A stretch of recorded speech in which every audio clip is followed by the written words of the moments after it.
नमस्कार दोस्तों, आप सभी का स्वागत है आपके अपने चैनल ओरिजिनल न्यूज इंडिया में। तो दोस्तों चलिए देखते हैं देश और दुनिया की 10 बड़ी खबरें फटाफट। तो दोस्तों आज की जो पहली खबर निकल के आ रही है उत्तर प्रदेश से। दोस्तों शादी समारोह के लिए पुलिस या प्रशासनिक अनुमति की जरूरत नहीं, ऐसा कहा है मुख्यमंत्री योगी आदित्यनाथ ने, जो कि उत्तर प्रदेश के मुख्यमंत्री हैं। दरअसल पूरी खबर यह है कि शादी समारोहों के लिए अब पुलिस या प्रशासनिक व्यवस्था की अनुमति की कोई ज़रूरत नहीं होगी। इसके निर्देश मुख्यमंत्री योगी आदित्य ने संबंधित अधिकारियों को दिए हैं। कहीं से भी पुलिस द्वारा दुर्व्यवहार की खबर आई तो संबंधित पुलिसकर्मियों के खिलाफ सख्त कार्रवाई की जाएगी और अधिकारियों की जवाबदेही भी तय की जाएगी। मेरठ में विवाह मंडपों में पुलिस के द्वारा की गई उत्पीड़न की घटनाओं से नाराज मुख्यमंत्री योगी ने यह फैसला किया है कि मंगलवार और बुधवार को मेरठ पुलिस ने अभियान चलाकर शादी के मंडपों में पहुंच करके रंग में भंग किया था। दुल्हे समेत कई लोगों के खिलाफ मेरठ में लाल कुर्ती थाने और सिविल लाइन थाने में एफआईआर दर्ज की थी। इसके अलावा पुलिस ने शादी मंडपों में छापा मारकर कोरोना की गाइडलाइन का पालन करने के लिए बाराती और घराती समेत मंडप के मालिकों के खिलाफ कार्रवाई करने की चेतावनी भी दी थी। इसे मेरठ ही नहीं आसपास के जिलों में भी लोगों को काफ़ी रोष था और इसकी शिकायत मुख्यमंत्री योगी आदित्यनाथ से की गई थी, जिस पर मुख्यमंत्री योगी आदित्य ने कहा कि शादी समारोह केवल सूचना देकर और कोविड प्रोटोकॉल के गाइडलाइन के निर्देशों का पालन करते हुए किया जा सकता है। इसके लिए जो संख्या निर्धारित की गई है उसमें बैंड बाजा या अन्य कर्मचारी शामिल नहीं माने जाएंगे, केवल उनके रिश्तेदार या फिर उनके संबंधी ही गिने जाएंगे और साथ ही अन्य लोगों की गिनती नहीं होगी। शादी में बैंड बजाने और डीजे बजाने पर रोक नहीं होगी।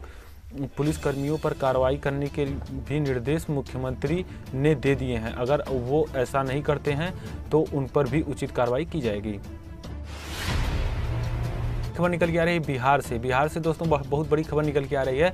ट्विटर ने सुशील मोदी का जो है पोस्ट हटा दिया है। लालू यादव का नंबर इन्होंने कर दिया था सार्वजनिक।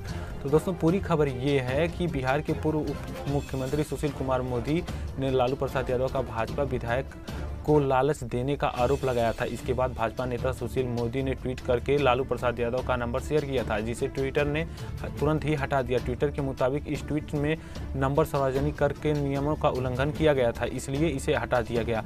ट्विटर ने ऐसा एक ऑफिशियल पोस्ट में बताया है। बता दें कि सुशील मोदी ने आरोप लगाया था कि इस नंबर से राजद प्रमुख जेल से फोन कर रहे हैं और एनडीए के विधायकों को लालू यादव लालच दे रहे हैं। बिहार विधानसभा अध्यक्ष के चुनाव से पहले सुशील मोदी ने बुधवार को ये आरोप लगाए थे कि उन्होंने कहा था कि जब उन्होंने वापस उस नंबर को मिलाया तो लालू प्रसाद यादव ने ही फ़ोन उठाया और साथ ही इन्होंने ट्वीट करके उसे इनके नंबर को सार्वजनिक कर दिया। इसके अलावा भी सुशील कुमार मोदी ने ट्वीट किया था, जिसमें उन्होंने कथित ऑडियो भी जारी कर दिया था।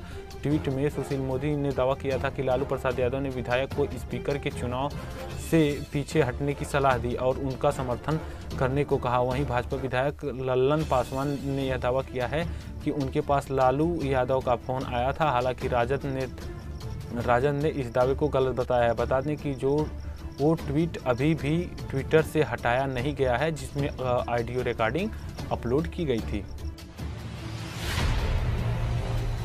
अगली बड़ी खबर निकल के आ रही है, बहुत बड़ी खबर निकल के आ रही है दोस्तों। ये श्रीनगर अटैक से लेकर के जुड़ी हुई खबर है दोस्तों। पूरी खबर ये है कि मुंबई हमले की बरसी पर श्रीनगर में आतंकी हमला, 2 जवान शहीद।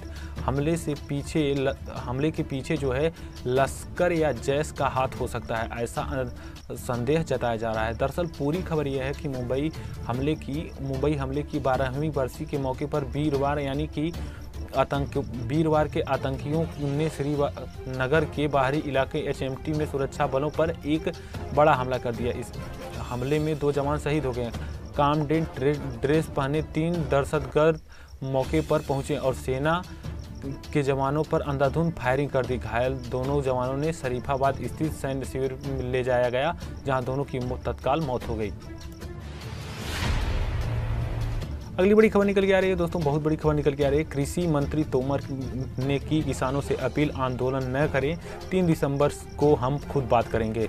दरअसल पूरी खबर यह है कि केंद्र सरकार द्वारा बनाए गए 3 नए कानूनों को लेकर के पंजाब, हरियाणा और राजस्थान के किसानों ने प्रदर्शन करने के लिए दिल्ली की तरफ आगे बढ़ रहे हैं। वहीं किसानों का प्रदर्शन को लेकर के केंद्रीय कृषि मंत्री नरेंद्र सिंह तोमर हैं, जो कि 3 दिसंबर को किसानों से बात की जाएगी, ऐसा उन्होंने साफ कर दिया है अपने बयान के जरिए। किसान भाइयों से अपील है कि वे आंदोलन न करें, यह मेरी एक छोटी सी रिक्वेस्ट है। केंद्रीय मंत्री नरेंद्र सिंह तोमर ने कहा, नए कृषि कानून समय की आवश्यकता थी। आने वाले समय में यह क्रांतिकारी बदलाव लाने वाले हैं। हमें पंजाब सचिव स्तर पर अपने किसान भाइयों के गलत धारणाओं को दूर करने की बात कर रहे हैं।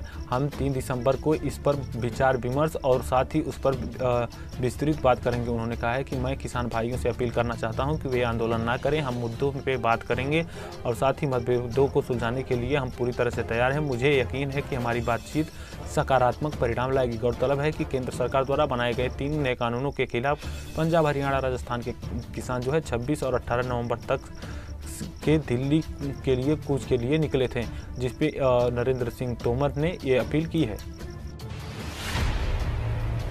अगली बड़ी खबर निकल के आ रही है दोस्तों, शनिवार को पुणे के सीरम इंस्टीट्यूट जाएंगे पीएम मोदी, वैक्सीन की तैयारी का जायजा लेंगे। तो दोस्तों पीएम मोदी अब वैक्सीन की खुद जायजा लेने के लिए जा रहे हैं।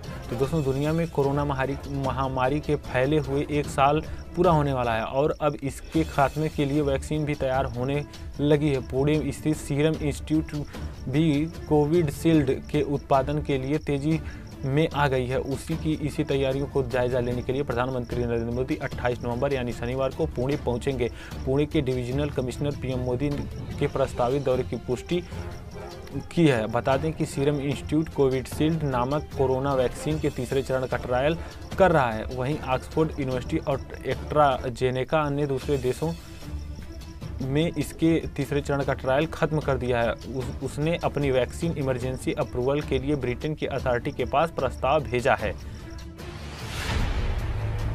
अगली बड़ी खबर निकल के आ रही है दोस्तों, बहुत बड़ी खबर निकल के आ रही है जम्मू कश्मीर से। तो दोस्तों जैसा कि आप जानते हैं कि जम्मू कश्मीर से हमेशा एक गर्म मुद्दों पर ही खबर आती है। महबूबा की पीडीपी को बड़ा झटका, 3 नेताओं ने एक साथ पार्टी से दिया इस्तीफा। जैसा कि आप जान रहे हैं कि इस समय जो है महबूबा मुफ्ती काफ़ी चर्चे में है, तो उससे ही यही खबर निकल के आ रही है कि इनकी जो पार्टी पीपुल्स डेमोक्रेटिक पार्टी है, इससे 3 नेताओं ने इस्तीफा दे दिया है। दरअसल इस समय ये विवाद से गुजर रही है इनकी पार्टी। जम्मू कश्मीर के राजनीतिक तनाव के बीच महबूबा मुफ्ती की पार्टी पीपुल्स डेमोक्रेटिक पार्टी को बड़ा झटका लगा है। गुरुवार को पार्टी ने 3 नेताओं के लिए एक ही साथ इस्तीफा दे दिया है। इसमें दमन भसीन, फुलेल सिंह और प्रीतम कोतवाल भी शामिल हैं, जो कि एक बड़े चेहरे के रूप में जाने जाते थे। उन्होंने यह कहते हुए इस्तीफा दिया है कि सांप्रदायिक तत्वों ने पार्टी को हाईजैक कर लिया है। ऐसे में हमारे पास पार्टी को छोड़ने के अलावा दूसरा कोई विकल्प नहीं है और जब तक पार्टी में ऐसा कुछ सिस्टम रहेगा तो हम उस पार्टी से ही दूर रहेंगे। मालूम हो कि आए दिन पीडीपी की मुश्किलें बढ़ती ही जा रही हैं। पार्टी युवा शाखा के अध्यक्ष वाहिद उर रहमान पारा को वर्ष 2019 में संसदीय चुनाव के दौरान आतंकी संगठन हिजबुल मुजाहिदीन के आतंकियों के साथ मिलकर साजिश रचने के आरोप में बुधवार को राष्ट्रीय जांच एजेंसी NIA ने गिरफ्तार कर लिया था। हाल ही में उसने जिला की विकास परिषद DDC चुनाव के लिए दक्षिण कश्मीर के पुलवामा में अपना नामांकन कराया था। दोस्तों अगली बड़ी खबर निकल के आ रही है दोस्तों, बहुत ही बड़ी खबर निकल के आ रही है चक्रवात से। दोस्तों चक्रवात जैसा कि आप जानते हैं अभी हाल ही में 1 दिन पहले चक्रवात आया है तमिलनाडु में जो चक्रवात आया है 3 लोगों की मौत हो चुकी है और 1000 से ज़्यादा पेड़ उखड़ चुके हैं। तो दोस्तों 1000 से ज़्यादा पेड़ इस चक्रवात में उखड़े हैं और 3 लोगों की मौत चक्रवात से हुई है सरकारी डाटा के अनुसार। हालांकि ज़मीनी स्तर पर और लोगों की भी मौत हुई है। चक्रवाती तूफान निवार तमिलनाडु और पुदुचेरी के तटों से गुजरता हुआ आगे निकल चुका है। मौसम विभाग के मुताबिक टकराने के लिए जो चक्रवाती तूफान अपने आप से पहले से ज़्यादा खतरनाक नहीं रहा, लेकिन तेज हवा और के साथ बारिश भी अभी भी जारी है। पुदुचेरी, तमिलनाडु, कराईकल, नागापट्टनम, देवनमपट्टनम और चेन्नई में बुधवार से ही बारिश हो रही। बारिश की वजह से अधिकतर इलाकों में जल भराव भी हो गया। चक्रवात से 3 लोगों की मौत हो चुकी है और साथ ही 1000 से ज़्यादा पेड़ भी उखड़े हैं। भीषण चक्रवाती तूफान निवार गुरुवार को पुदुचेरी के पास समुद्र तट पर पहुंच गया। वहीं इस वजह से हुई भारी बारिश के कारण तमिलनाडु में 3 लोगों की मौत हो गई और 1000 से अधिक पेड़ उखड़ गए तथा कई निचले इलाकों में भी पानी भर गया। इसके बाद निवार कमजोर चक्रवाती तूफान में, जो कि इसका नाम है निवार, जो ये चक्रवाती तूफान आया था इसका निवार के नाम से इसे जाना जाएगा, उसके बाद और गहरे कम दबाव के क्षेत्र में तब्दील हो गए। भारतीय मौसम विज्ञान IMD के अधिकारियों के अनुसार यह दोपहर में 2:30 बजे तिरुपति पश्चिम दक्षिण पश्चिम में केंद्रित था। खबर निकल के आ रही है दोस्तों गिलगिट बाल्टिस्तान से। जैसा कि आप जानते हैं यहाँ पे हमेशा पाकिस्तान सरकार के विरुद्ध नारेबाजी होती रहती है। तो गिलगिट बाल्टिस्तान में इमरान के खिलाफ फूटा लोगों का गुस्सा, चुनाव में धांधली को लेकर के हिंसक प्रदर्शन। यहाँ की जनता हमेशा पाकिस्तान सरकार से नाराज रहती है, जैसा कि आप कई बार खबरों में देखा करते होंगे। अगर नहीं देखते हैं तो हमारे चैनल को सब्सक्राइब करें और बेल आइकन पर प्रेस करें, हम आपको खबरों से अपडेट करते रहेंगे। साथ ही दोस्तों पाकिस्तान अधिकृत कश्मीर यानी कि POK के गिलगिट बाल्टिस्तान में एक बार फिर पाकिस्तान की इमरान सरकार के खिलाफ हिंसक प्रदर्शन हुए हैं। प्रदर्शनकारियों ने आरोप लगाया है कि इमरान सरकार ने हाल ही में संपन्न हुए विधानसभा चुनाव में पूरी तरह से धांधली की है। प्रदर्शनकारियों ने अपने गुस्से को हताशा दिखाने के लिए टायर जलाए हैं और सड़कों को जाम कर दिया है। दरअसल हाल ही में हुए चुनाव में इमरान की पार्टी पाकिस्तान तहरीक-ए-इंसाफ PTI को गिलगिट बाल्टिस्तान की 23 विधानसभा सीटों से अधिकांश पर जीत हासिल हुई है और वह सरकार बनाने की ओर अग्रसर है। जैसा यहाँ के लोगों को मानना है कि उन्होंने ऐसा उनकी पार्टी को वोट ही नहीं दिया, तो कैसे उनको इतनी भारी मात्रा में जीत का जो है जश्न मनाने का मौका मिल रहा है। प्रदर्शनकारियों बोले हैं कि न्याय नहीं मिलेगा तब तक नहीं हटेंगे और हम इसी तरह से विरोध करते रहेंगे। वहीं विपक्ष ने चुनाव में धांधली करार दिया है और सरकार पर सत्ता दुरुपयोग का आरोप लगाया है। गौरतलब है कि भारत ने गिलगिट बाल्टिस्तान में चुनाव कराने को लेकर के पाकिस्तान के समक्ष अपनी आपत्ति जाहिर की थी। भारतीय विदेश मंत्रालय ने बयान जारी किया है कि गिलगिट बाल्टिस्तान को अपना हिस्सा बताते हुए इमरान सरकार द्वारा क्षेत्र में कराए जाने वाले चुनाव को अवैध बताया गया है। अगली बड़ी खबर निकल के आ रही है दोस्तों, बहुत बड़ी खबर निकल के आ रही है किसानों से लेकर के। तो दोस्तों फार्मर्स प्रोटेस्ट लाइव जो अपडेट है हम आपको बता रहे हैं। किसानों का आंदोलन, दिल्ली करनाल हाईवे पर संघर्ष जारी, सिंधु बॉर्डर पर भारी पुलिस बल तैनात कर दिया गया है इन किसानों को रोकने के लिए। केंद्र सरकार द्वारा बनाए गए 3 नए कृषि कानूनों के खिलाफ पंजाब, हरियाणा व राजस्थान के किसानों ने 26 से 28 नवंबर तक दिल्ली के लिए कूच पर निकल चुके हैं। गुरुवार को इनके दिल्ली प्रवेश पर रोकने के लिए दिल्ली हरियाणा सीमा पर भारी पुलिस बल तथा सुरक्षा बल की तैनाती, बैरिकेडिंग आदि लगा करके सख्त इंतजाम कर दिए गए हैं। आज सुबह पंजाब के किसान पटियाला अंबाला हाईवे पर किए गए बैरिकेड को तोड़ते हुए और वाटर कैनन व आंसू गैस गोले को झेलते हुए आगे बढ़े। जब ये किसान हरियाणा के सादोपुर पहुंचे तो इन्हें एक बार फिर से वाटर कैनन और की बौछारें झेलनी पड़ी। इस वक्त दिल्ली की सभी सीमाओं पर लंबे जाम लगे हुए हैं और दिल्ली में प्रवेश के लिए आम आदमी को भी जद्दोजहद करनी पड़ रही है। दूसरी तरफ गुरुग्राम में योगेंद्र यादव ने किसान मोर्चा को दिल्ली से कूच करने के लिए बुला दिया है, लेकिन वहां पहुंचे सभी लोगों को हिरासत में ले लिया गया है। पूरे हरियाणा में 144 धारा लागू कर दी गई है। दोस्तों अगली बड़ी खबर निकल के आ रही है हाईकोर्ट से। हाईकोर्ट ने पूछा नाइट कर्फ्यू पर क्या है विचार, तो दिल्ली सरकार ने क्या जवाब दिया हम आपको पूरी खबर बताते हैं। दिल्ली हाईकोर्ट ने आज राजधानी में कोरोना के बढ़ते संक्रमण को लेकर के सरकार की तैयारियां शुरू कर दी है। उस पर सुनवाई जब हुई थी, इसके साथ ही अदालत ने दिल्ली सरकार को अपनी स्टेटस रिपोर्ट में पर्याप्त मात्रा में जानकारी उपलब्ध न कराने के लिए फटकार लगाई। साथ ही कोर्ट ने दिल्ली सरकार की नाइट कर्फ्यू के और वीकेंड कर्फ्यू को लेकर के उस पर उसका पक्ष जानना चाहे। इस पर दिल्ली सरकार ने कोर्ट को अवगत कराया कि अभी सरकार किसी भी तरह के किसी भी कर्फ्यू पर विचार नहीं कर रही है, लेकिन वह आगे कोरोना की हालत को देखते हुए इस पर निर्णय ले सकती है। दोस्तों स्टेटस रिपोर्टर की प्रिंटिंग इतनी खराब है कि हम पढ़ भी नहीं पा रहे हैं। हाईकोर्ट मामले में ऐसा कहा, हाईकोर्ट ने कहा है।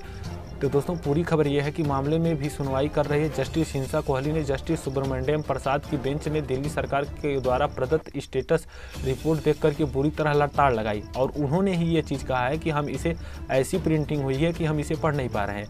अदालत ने कहा है कि हम बेड की कुल संख्या भी नहीं पढ़ पा रहे हैं कि कितना लिखा हुआ है और जो जरूरी जानकारी है वह स्पष्ट भी नहीं हो पा रही है। प्रिंटिंग ठीक नहीं है, जिससे हम बहुत मुश्किल से कुछ भी हल्का फुल्का पढ़ पा रहे हैं। ऐसा लगता है कि सरकार अपनी कमियों को छुपाना चाह रही है। हम इस पे उसका जो है रुख और साफ तौर पे जानना चाहते हैं। तो दोस्तों अगर आपको वीडियो अच्छा लगा तो वीडियो को लाइक करें, साथ ही अपने दोस्तों के साथ वीडियो को शेयर करें और इसी तरह से खबरों के लिए अपडेट रहने के लिए हमारे चैनल को सब्सक्राइब करने के बाद बेल आइकन पे प्रेस करें।